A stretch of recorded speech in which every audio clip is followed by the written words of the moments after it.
Welcome into College Football Now by Chat Sports. I'm Chase Senior. He's Harrison Graham. Coming up on today's show, we're going to take a look at the top 25 recruiting classes with early signing day kicking off on Wednesday. But before we do that, I want you to get into the comment section right now and let us know, predict it for us, who will end up with the number one recruiting class, and give us that program in the comment section right now.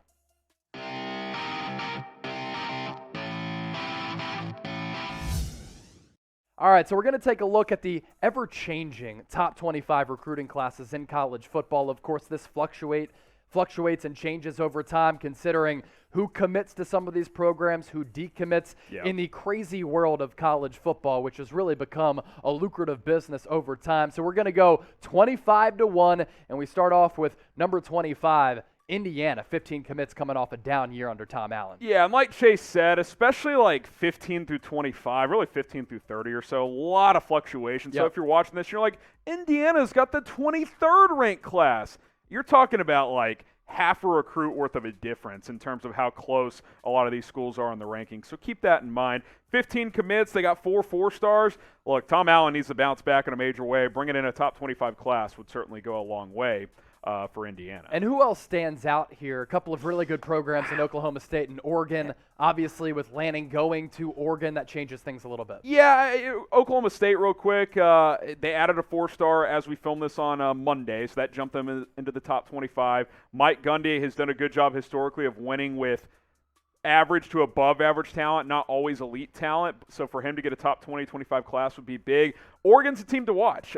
You saw former players for the Ducks write a letter to the athletic director after the hiring of Joel Lanning saying, we're worried about losing our identity. That's not a great sign for a new coach coming in. I think that's a bad move. Justin Herbert involved in that as well. I don't really like that, to be honest with you. How the hell did Justin Wilcox turn that job down? Yeah, that's a weird situation. So I think it'll be interesting to see if Oregon loses more players. They've lost 5 or 6 already. And then shout out Rutgers, Chase, for being on the cusp of a top 20 class. Greg Schiano, if nothing else, he knows how to coach at Rutgers. Yeah, no question. I don't know if he can coach anywhere else, but he does a really good job when he is at Rutgers. He's a perfect fit there, kind of a Bill Belichick guy, and they like those Rutgers cats for sure. McCourty twins, namely there. Early signing day, as we talked about, kicking off December 15th. Cannot wait to see which recruits go where, and that could change this recruiting class in terms of the layout with how these teams stack up 1 through 25. Subscribe to the channel. We're going to be pushing out a bunch of videos on Wednesday, letting you know who recruits where. Hit that red sub button. We just surpassed 270,000 subscribers here at Chat Sports. Programs 20 through 16. Virginia Tech, Michigan State, Tennessee, Arkansas, South Carolina. Love what Arkansas has done rebuilding that program under Sam Pittman. Who else stands out here? Yeah, I think, Virginia Tech, new coach, obviously. Brent Pry from Penn State coming over. If he can salvage a top 20 class, that's pretty impressive. When coaches get a new job, that first recruiting class can be a little dicey. So if he can end up in the top 20 here, they still have 21 commits. 4 of them are 4-stars, so that would be pretty solid. Mel Tucker, we know he brings a culture in. 19th ranked class, that's pretty good as well. For Michigan State. If his recruiting at Michigan State as well can match the intensity and culture he brings, that would be good. I don't know if he'll ever bring in top 5, top 10 classes, but top 20 classes consistently, I think that would go a long way. Tennessee, look, Josh Heupel took over a tough situation, got him to a bowl game this year.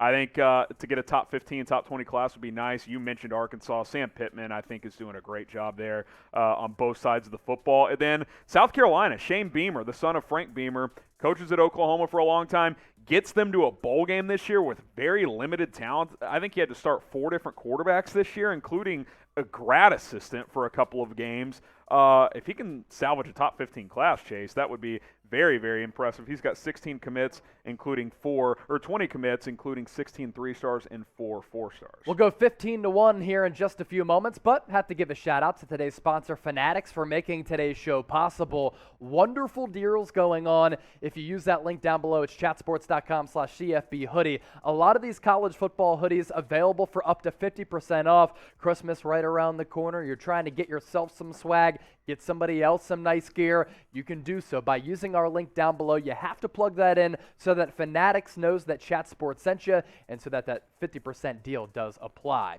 15 through 11 right now. I think it's really interesting how Clemson has slid just a bit, and the future of that program in murky waters right now. Of course, you still have Dabo Swinney, but he loses his defensive coordinator, Brent Venables, who takes the head coaching job at Oklahoma. You lose your offensive coordinator now in Tony Elliott, excuse me. And, he takes the head coaching job at Virginia. So what's the future of that program look like? We really don't know. Well, they lost their AD as well and to AD Miami. to Miami. I mean, Clemson loses their OC, DC, and AD in a matter of a week. That's a lot to overcome. Now, when you think of Alabama over the years, right, what's the constant? Nick Saban. You lose coaches all the time. You plug in new ones, all as well. That hasn't been something Dabo Swinney has had to face before, though. Right. You're talking about guys in Brent Venables and Tony Elliott that have been on his staff for about a decade each, man. That's continuity. So this is some real adversity they're facing. They only have 12 commits in this class, high-level ones, because if you have 12 players and you're a top 15 class, they're good players, obviously. 1 5-star and 8 4-stars, so a lot of quality players. We'll see how their class shakes out. You kind of look at the rest of this grouping. Oklahoma starting to rebuild a little bit. They're backed up to number 12. They had slid a bit, 14 commits. I think that's a team to watch out for on signing day, Chase, to potentially get a few more players over the next few days. And then how about Mark Stoops, man? We've talked about him a lot on College Football Now and on our Thursday show, Any Given Thursday, which you guys can tune in for me and Chase every Thursday, 5 o'clock Eastern time. We've said, look, what he's done with the average talent is tremendous. He starts getting good talent. Number 11 recruiting class for Kentucky, that's going a long way. That's pretty impressive for the Kentucky Wildcats. Another program that stands out, Stanford. David Shaw. Is he on the hot seat? Is he not? He's making a bunch of coin with Stanford. They've been bad and mediocre for a really long time. To be pitted at number 13 there is pretty good. So what do you think, Clemson fans and college football fans? Should Clemson and that fan base kind of be worried about losing Tony Elliott and Brent Venables, not Tony Bennett? I was thinking about the Virginia head basketball coach and that offense and defense that they run. Type Y for it's yes, all connected. Type N for no, all connected. We're talking college sports because we're not just one-way stiffs. Be sure to get those votes in the comment section right now. All right, top 10 now. We start off with Florida State. We'll go reveal style right now. 16 commits, not bad. Look, Mike Norvell's got the number 1 overall player in the class, so he's recruiting and he's trying to get that culture going in that direction. Bit of a rocky start. There were some questionable moments publicly early on, but I thought they finished fairly strong this year. I think a big win over Miami, frankly, just for good juju for that program. If he can get a few more commits, secure a top 10 class, that's a step in the right direction. A big problem for Florida State since Jimbo left, and really the last couple of years he was there, offensive line. Yep. They just get destroyed up front. Got to rebuild in the trenches, and then you expand from there. Got to get the quarterback position right as well. Yep. Michigan right now in the midst of its best season under Harbaugh in the college football playoff. I think they have a shot against Georgia. Harbaugh continuing to recruit really well. They've made a jump. They were 17 last week when we did this video, Chase. Now they're number 9. They've got a few more players in the top ESPN Top 300 that they're in the mix for. They could be a mover over the next few days. And plus, some kids are going to wait longer than they normally do with all the coaching carousel. So there's still going to be some big names out there after Wednesday of that early signing day. So keep an eye on that. I think Michigan could be in play for a couple of those, especially if they were to go on and win a national championship. But don't rule them out for making a push for a top 5 class. A lot of people confused about Mac Brown being hired by UNC a couple years ago. He can recruit, He's won baby. A lot of games. He can recruit too, number 8 class. They certainly underachieved this year. I thought that was a 10-win type of team. They went 6-6. They completely melted down against North Carolina State. But I think there's real questions about Mac Brown's game management at this point in his career. We saw that at the end of his Texas tenure. But something that has always been constant, he really recruits well. What really did him in at the end of his time at Texas is he wasn't recruiting the right quarterbacks, but he got Sam Howell to North Carolina. That was his first big recruit. For the most part, that worked out really well. Top 10 class at UNC, a basketball school. Yeah, folks, Mac Brown can recruit. Texas for a long time has been able to land really high-end recruits. Hasn't always resulted in wins. Now they did land a commitment from Quinn Ewers, the #1 quarterback in the 2021 class who had to reclassify. Does not reflect here at number 7. Did want to make that clear. That Yep. does not impact their recruiting class rankings in terms of the 24/7 Sports composite, but if you want to factor it in, then it's a top 5 class. Yeah. 'Cause he was the #1 overall player At the most important position. in that class last year. He was initially in this class for 2022. Yeah. So keep that in mind as well. You can add him into the mix. Just know that it won't reflect in their official rankings this year, but that's obviously a huge commitment for them. They also got a big 5-star commitment from, I believe, Kelvin Banks is his name, 5-star offensive tackle over the weekend. That's huge for the Horns as well. When Penn State was still undefeated in the first month of the season, they had a really nice stretch there. They were the #1 recruiting class in 2022. They bumped down to 6. Still not bad for the Nittany Lions and James Franklin, who we know is an elite recruiter. Not at all. Other schools have really just closed the gap. That's really what's happened. A couple have lapped him, of course. Got a 5-star. He's got 15 4-stars. I mean, he's got a lot of talent coming in this class. That's par for the course for Franklin. I mean, the thing for him long term, as he signed a new 10-year deal with Penn State, which shocked many, is that ever going to translate to winning Big Ten championships somewhat consistently? Not every year. You got Ohio State, you got Michigan in there, but can you be more in the mix? We'll see if this class can help him do just that. Marcus Freeman takes over for Brian Kelly. I like the move, keeping him in-house. He's got that youthful exuberance and energy.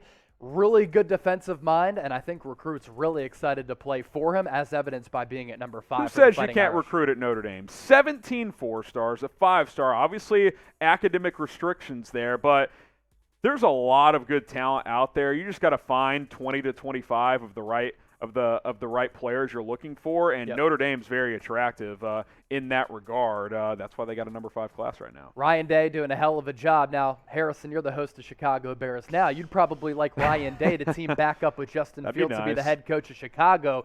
As of right now, still the head man, of course, at Ohio State. Cannot wait for the Rose Bowl, by the way, going up against Utah.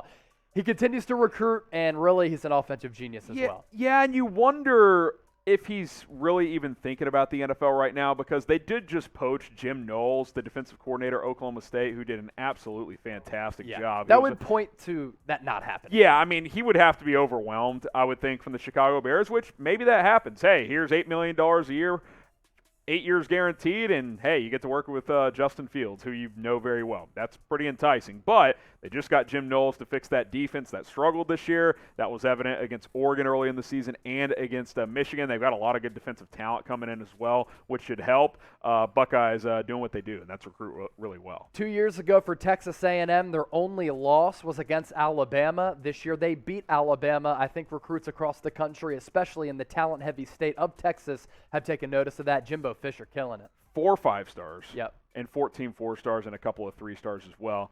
Jimbo has crushed it in this recruiting cycle. I mean, for Texas A&M to basically be a lock for a top 5 class, that's not a blue blood program. Now, Jimbo is basically trying to do what Dabo has done at Clemson, which is make A&M a blue blood program. They're not there yet, but if they keep bringing in classes like this, Chase, and by the way, they're still in the mix for a couple other 5-stars, yeah, there's a real good chance, especially if they figure out quarterback, that they're going to be in the mix every single year. Top 2 spots, potentially a rematch of the SEC championship game and a preview of potentially the national championship game. You know what's crazy about this top 25 list?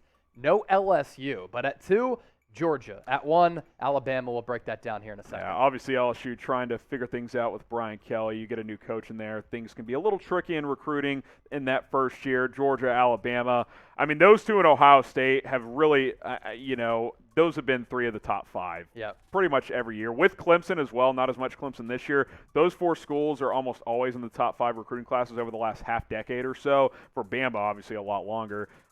Listen, I mean, as great as Nick Saban is as just a coach, great they recruiter get good too, players, man. Yep. Like, you get good players, you're going to win typically. You want to play for the GOAT? You're going to win a lot of games, and you're going to go to the NFL. So that's a pretty strong recruiting pitch if you're Nick Saban. And now Kirby Smart is in that class as well. Yeah, I thought you said it good the other day. You're like, if you go to Alabama, chances are you're going to play for at least 1 national championship, potentially 4, and chances are you're going to make it to the pros as well. I mean, think about what they can pitch. You have about a 50% chance to make the NFL and about a 99% chance to win a national championship. Crazy. That's no one else can say that. Yep. That's the power of Alabama right now. Who's going to win it this year, Chase? Hey, you got it. I'm going with Alabama, man. All right, Alabama. Bama, Get Michigan, those votes in, homies. Cincinnati, Georgia. It's going to be interesting. Bama, Georgia, top 2 classes right now. Signing day coming up on Wednesday.